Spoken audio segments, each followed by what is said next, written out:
বাংলাদেশ বিক্রি করার জন্য জন্ম হয় নাই। কোন বংশের কাছে, কোন ব্যক্তির কাছে আমরা বাংলাদেশ বন্ধক দেই নাই এবং দেব না। প্রতিদিন ফেসবুকে এবং ইউটিউবে বলবার চেষ্টা করছে আগেই তো ভালো ছিলাম, 40 বছরে এত মব দেখি নাই। এই সুশীলরা কারা? জুলাইয়ের কর্মীরা, জুলাইয়ের যোদ্ধারা হচ্ছে বাংলাদেশের লাল সবুজের পতাকার বুকে এক একটা নীল ধ্রুব তারা,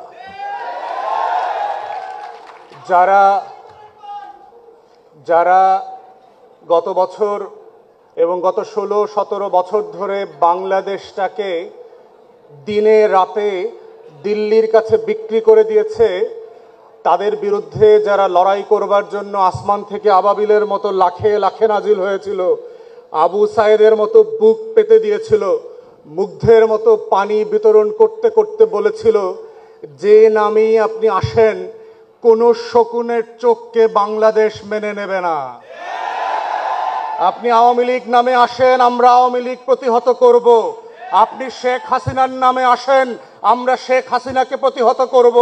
আপনি দিল্লির নামে আসেন, আমরা দিল্লিকে প্রতিহত করব। দিল্লিকে পরাজিত করার ইতিহাস বাংলাদেশের শাসকদের আছে, তাই শুধু আওয়ামী লীগ আর হাসিনা না, দিল্লিকেও বুঝতে হবে। ত্রয়োদশ এবং চতুর্দশ শতাব্দী থেকে শিক্ষা নেন। আমার লাল সবুজের পতাকার দিকে যদি শকুনের মতো করে তাকান, আমরা লাখে লাখে কোটিতে কোটিতে প্রান্তে প্রান্তে আবু সাইদ হয়ে ফিরে আসব এবং আপনাদেরকে রুখে দেব। বাংলাদেশ বিক্রি করার জন্য জন্ম হয় নাই। লাখো শহীদের রক্তে গড়া দেশটা কারো বাপের না। কোন বংশের কাছে, কোন ব্যক্তির কাছে আমরা বাংলাদেশ বন্ধক দেই নাই এবং দেব না। অতএব সেই বাস্তবতাই হচ্ছে নতুন করে আবার জুলাই যোদ্ধাদেরকে, আমরা যারা জুলাই রাজপথে ছিলাম, আমাদেরকে মাথায় রাখতে হবে এই রাষ্ট্রের শত্রু কারা।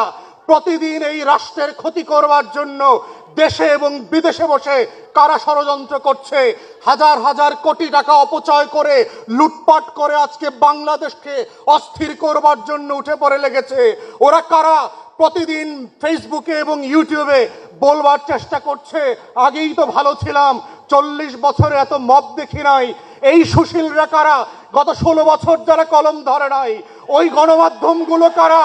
গত 16 বছরে কোনো অন্যায়ের বিরুদ্ধে যারা কলম তোলে নাই, প্রতিবাদ করে নাই, বরং গণভবনে গিয়ে, বঙ্গভবনে গিয়ে তেল দিয়েছে শুধু এই রাষ্ট্রের ক্ষতি করে। তাদের কলমে সেদিন কালি ছিল না, আজকে কলমে এত কালি কোথায় আসছে?